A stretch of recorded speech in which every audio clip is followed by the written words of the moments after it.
Nobyembre 29, 2024. Pagbasa gikan sa Santos nga Ebanghelyo sumala ni San Lucas.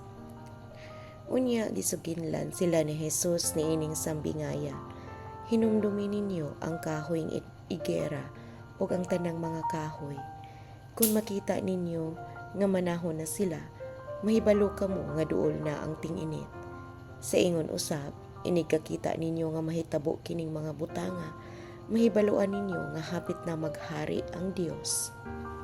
Timan ikini, mahitabo kining tanan sa dili pa mga matay ang mga tao, nga karon buhi pa.